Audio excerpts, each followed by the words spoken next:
अरे क्या बताऊं यार, मेरे पापा ने मेरी जिंदगी बर्बाद कर दी यार। ऐसे गरीबों के पल्ले बांध दिया मुझे कि क्या बताऊं। अब तो ये समझ ले कि अगर पिज्जा भी खाना हो ना तो पतिदेव की सैलरी का वेट करना पड़ता है। उफ, पता नहीं इन फटीचरों के साथ कैसे जिंदगी कटेगी मेरी। प्रियंका अपनी सहेली को अपना दुखड़ा सुना रही थी और तभी उसकी सास निर्मला वहां आ जाती है और उसकी सारी बातें सुन लेती है। लेकिन वो उसे कुछ नहीं कहती और चुपचाप वहां से जाने लगती है। और फिर अच्छा सुन, शायद मेरी सास आ गई है, मैं तुझसे बाद में बात करती हूँ। क्या कहा तूने? अरे हाँ, डरती तो मैं किसी के बाप से भी नहीं। चल तू फोन रख अब। Okay bye. क्या हुआ बेटी, क्यों इतना गुस्सा कर रही हो? नहीं नहीं नहीं, वो तो मैं ऐसे ही अपनी सहेली से मजाक कर रही थी।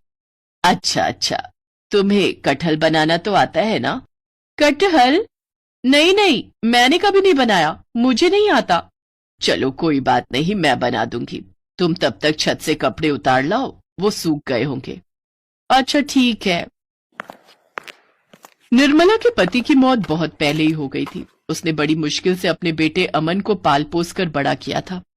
अमन भी बहुत ही संस्कारी और मेहनती लड़का था। प्रियंका के पिता श्यामदास ने यही खूबियां देखकर प्रियंका की शादी अमन से करा दी थी। श्यामदास की अपनी दुकान थी, जबकि अमन एक बड़े शोरूम में स्टोर मैनेजर का काम करता था। उसकी तनख्वाह ज्यादा नहीं थी, जबकि प्रियंका के पिता ठीक ठाक पैसे कमा लेते थे और बस प्रियंका को इसी बात का तो घमंड था।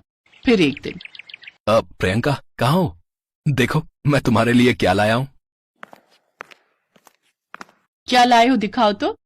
ये देखो, नया सूट लाया हूँ तुम्हारे लिए। ये क्या है, इतना सस्ता सूट? ऐसे सूट तो हम गरीबों को बांट दिया करते थे, और तुम्हें लगता है कि मैं ये सूट पहनूंगी? बिल्कुल भी नहीं।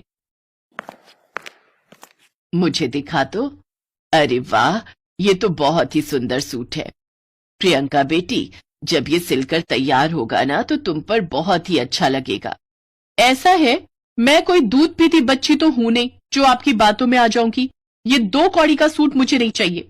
उस दिन अमन और निर्मला को प्रियंका की बात का बहुत बुरा लगा, पर उन दोनों ने ही प्रियंका को कुछ नहीं कहा। फिर उसी शाम जब प्रियंका घर से बाहर गई हुई थी। अरे प्रियंका कहाँ है? अब माँ वो ब्यूटी पार्लर गई हुई है। चलो अच्छी बात है, वहां से वापस आएगी तो शायद उसका मूड कुछ अच्छा रहे। माँ, मुझे आपसे कुछ बात करनी थी। हाँ बोलना, क्या हुआ? माँ, आज मुझे बिल्कुल अच्छा नहीं लगा। पूरे 1500 रुपए का सूट था वो, जिसको प्रियंका ने 2 कौड़ी का बता दिया। और इतना महंगा सूट तो आपने भी कभी नहीं पहना, फिर भी मैंने उसको ला कर दिया था।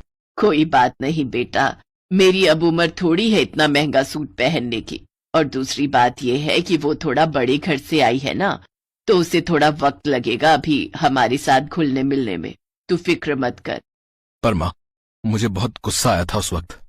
अरे फिर वही बात, मैंने तुझे क्या सिखाया है? गुस्सा नहीं करते। भूल जा उस बात को और कोशिश कर कि अपनी पत्नी को खुश रख सके। अरे अगर थोड़े पैसे खर्च हो भी गए तो क्या हुआ, तू उसका ख्याल रख, समझा कि नहीं? ठीक है माँ। एक दिन प्रियंका अपनी सहेली से फोन पर बात करते हुए किचन में अपने लिए चाय बना रही थी कि तभी उसका फोन हाथ से फिसलकर जमीन पर गिर गया और टूट गया। उसका फोन काफी महंगा था। अब क्या हुआ, तुम ठीक तो हो ना? हाँ मैं तो ठीक हूँ, पर मेरा फोन टूट गया। पता है, पूरे 50,000 रुपए का था। मेरे पापा ने पिछले साल ही मुझे दिलाया था। अब बिना फोन के मैं कैसे रहूंगी? अरे तो तुम दुखी क्यों होती हो? एक काम करो, तुम मेरा फोन ले लो, मैं कोई सस्ता सा फोन ले लूंगा। मेरा फोन भी अच्छा है, पूरे 10,000 रुपए का है, बहुत बढ़िया चलता है। क्या? 10,000 का फोन? मुझे नहीं चाहिए, मुझे मेरे जैसा ही बढ़िया और महंगा फोन चाहिए। प्रियंका अमन को सुनाकर वहां से चली गई, लेकिन अब अमन की चिंता बढ़ गई थी। प्रियंका जो फोन मांग रही थी उसे खरीदने के पैसे अमन के पास नहीं थे।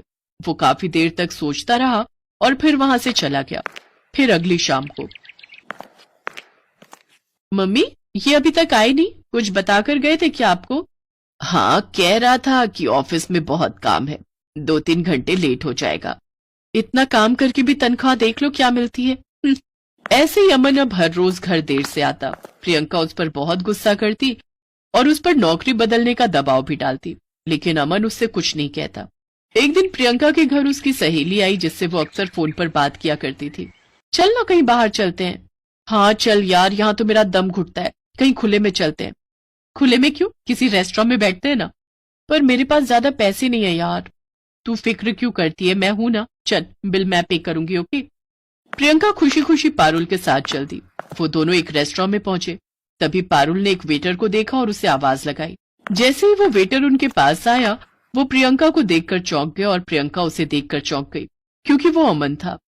एक वुडका और साथ में कुछ स्नैक्स ले आओ। हेलो मैम, आप क्या लेना पसंद करेंगी? Cold drink.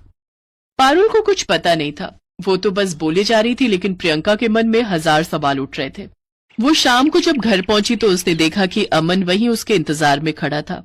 प्रियंका उससे कोई सवाल पूछती तभी अमन ने अपना हाथ आगे बढ़ाया और उसके हाथ में वही फोन था जो प्रियंका को चाहिए था। उस फोन को देखकर प्रियंका सब समझ गई। आप दोनों मुझे माफ कर दीजिए, आप दोनों ने मेरा हर नखरा सहा, मेरा घमंड बर्दाश्त किया, पर अब मैं सुधर गई हूँ, मेरी आंखें खुल गई हैं। कल से आप वहां नहीं जाएंगे। मुझे महंगे फोन नहीं, मेरे पति का साथ और वक्त चाहिए।